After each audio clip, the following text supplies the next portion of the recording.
WhatsApp everyone. I hope आप अच्छे होंगे और लाइफ में अच्छा कर रहे होंगे। काफ़ी टाइम के बाद मेरी वीडियो आ रही है। एक्चुअली जैसे कि आप सब जानते हैं कि एसपीएससी में मीन्स काफ़ी सारी कैंडिडेट्स हैं। मोस्ट ऑफ जो सब्जेक्ट हैं हमारे उन सब का रिजल्ट आ चुका है और इंटरव्यू की डेट भी आ चुकी है। तो सबसे बड़ा इशू ये आ रहा है कि जिन्होंने इस बार एस्टेट दिया था, जिनका क्वालिफाइड है, तो कईयों को जो अपनी जो रियल जो डॉक्यूमेंट है, जो डीएमसी है, वो उनको नहीं मिल रही है। तो प्लीज़ पहली बात तो सुने। देखिए, जो आपकी एचपीएससी बोर्ड है, उन्होंने आपकी डीएमसी इशू कर दी है। अगर आपके पास नहीं पहुंच रही है तो उसका कुछ और रीज़न हो सकता है। वो रीज़न क्या हो सकता है, सुनिएगा ध्यान से। देखिए, जैसे कईयों ने ना अपना जो एड्रेस है वो गांव का दिया होता है, आप शहर में रहते हो, तो हो सकता है कि गांव में, अब गांव में क्या होता है, प्रॉपर आपके घर पे वो नहीं पहुंचा के जाता है। तो क्या है ना, किसी और थर्ड बंदे को पकड़ा देता है, या कई बार ऐसा होता है कि डाकिया नहीं होता वहाँ पे, तो आपके घर तक आपकी जो डीएमसी है वो नहीं पहुँच पाती, अपना एस्टेट का जो सर्टिफिकेट है वो नहीं पहुँच पाता है। तो बेस्ट थिंग क्या है कि आप किसी भी इंसान को भेज के डाकघर जो भी आपके आसपास लगता है उसमें पता करा लें। या अगर किसी को उसने दिया होगा तो थोड़ा सा एक बात फैला दे कि कहीं मेरा एस्टेट का भी किसी ने रिसीव तो नहीं किया है, किसी को दिया तो नहीं है। तो ये इशू रहता है, क्योंकि अब क्या होगा, उन्होंने तो अपना डाल दिए हैं, तो किसी के पास आज या कल में पहुंच जाएंगे। कोई इशू नहीं है अगर आपको उस टाइम तक अपनी जो एस्टेट का सर्टिफिकेट है वो नहीं मिलता है, कोई दिक्कत नहीं है। तो आप थोड़ा सा पेशेंस रखें और अपने माइंड को कूल एंड काम रखें, और आपके पास जल्द ही आपका जो एस्टेट का सर्टिफिकेट है वो पहुंच जाएगा। One more thing I want to add in it, कि अब जो आगे एस्टेट आएगा, अब सबसे ज़्यादा पैनिक हम कब करते हैं। देखो, जब पहले तो हमें ये रहता है कि डेट नहीं आई है, डेट नहीं आई है, डेट नहीं आई है, तो हम ज़्यादा ध्यान देते नहीं हैं। ठीक है, हमें लगता है कि ठीक है भाई, क्या है, हो जाएगा। लेकिन जब डेट आती है फिर हमें ये लगता है कि ये तो बहुत कम टाइम है, और प्रेशर में फिर कुछ भी नहीं हो पाता है कि बंदा उस टाइम पे जो जनरल पोर्शन है उसकी तैयारी करे या खुद की तैयारी करे। तो बड़ा इशू रहता है इस बात को लेके।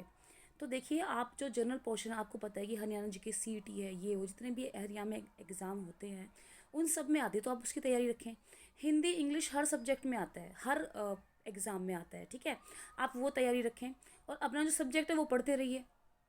ठीक है ना, अपना सब्जेक्ट तो पढ़ना ही चाहिए इंसान को, अपने आप को अपडेट रखने के लिए। आप कहीं भी टीच कर रहे हैं या आप कहीं ट्यूशन पढ़ा रहे हैं या कुछ भी आप कर रहे हैं, तो अपने आप को अपडेट तो रखना ही होता है।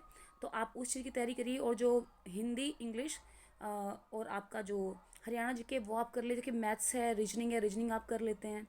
टाइम काफ़ी होता है आपके पास इस एग्ज़ाम के ड्यूरिंग। कोई नेगेटिव मार्किंग नहीं है, तो कोई इशू नहीं है उस चीज़ का।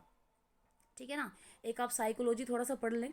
साइकोलॉजी अगर आपकी अच्छी है तो 50% मार्क्स तो आप ऐसे लेते हो। तो थोड़ा सा जो स्टैटिक क्वेश्चन बनते हैं कि ये सिद्धांत इसने दिया, ये सिद्धांत इसने दिया, वो आप थोड़ा सा रेडी कर लें। आई नो पिक्चर क्वालिटी आज अच्छी नहीं है, शाम को वीडियो बना रही हूँ और गांव में हूँ, तो इसलिए शायद पिक्चर क्वालिटी अच्छी नहीं है। अच्छा, ऐसी और अपडेट के लिए आप हमारा चैनल सब्सक्राइब कर सकते हैं। और कोई इशू तो मेरे ख्याल से नहीं आ रहा। हाँ, इससे पहले मैंने 2 वीडियो डाली हुई हैं एचपीएससी इंटरव्यू को लेके, जिसमें मैंने बताया कि आपसे किस किस तरह के क्वेश्चन पुट हो सकते हैं। और आपका जो सब्जेक्ट है, मान लो हिंदी है, इंग्लिश है, जैसे अब मेरा इंग्लिश है, तो हिंदी और इंग्लिश तो ऑलमोस्ट लैंग्वेज हैं, तो उनसे एक ही टाइप के क्वेश्चन पुट होंगे, जो कि मैंने आपको ऑलरेडी डिस्कस कराए हैं। ड्रेसिंग सेंस की बात मैं ऑलरेडी उस वीडियो में कर चुकी हूँ, और आपको कैसा क्या करना है। और एक चीज़ और मैंने आपको ऐड की थी कि अगर अगर आप में से किसी को टीचिंग एक्सपीरियंस नहीं है बिल्कुल भी, तो देखिए, एक डेमो टीचिंग होता है जो वहाँ हो सकता है इंटरव्यू में। तो अपने सब्जेक्ट की नॉलेज इंसान को होती है, but sometime he is unable to explain. तो उसको एक बार एक्सप्लेन करना सीखे मिरर के सामने, या अपनी वीडियो बना लें। ठीक है, कोई भी एक पर्टिकुलर एक टर्म है, उसको आप देखें, बोलिए कि आप कैसे कर पा रहे हैं, क्या सामने वाले को इम्प्रेसिव लगेगा, समझ में आएगा। जो हम खुद को रिकॉर्ड करके सुनते हैं, then we know the like most of जो शॉर्ट कमिंग्स हैं, जो वीकनेस है, वो हम पता लगा पाते हैं।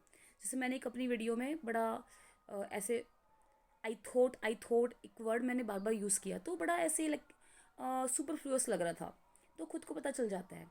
तो बेस्ट क्या है कि आप किसी बच्चे को पढ़ा दें, और खुद को जो भी टर्म है, बेसिकली आपको लगता है कि I am confident about this term, तो आप उसको देखें कि आप उसको जब उसको डिस्क्राइब कर रहे हैं, तो आप उसको अच्छे से डिस्क्राइब कर पा रहे हैं, वो चीज़ आपको समझ में आ रही है कि नहीं आ रही है।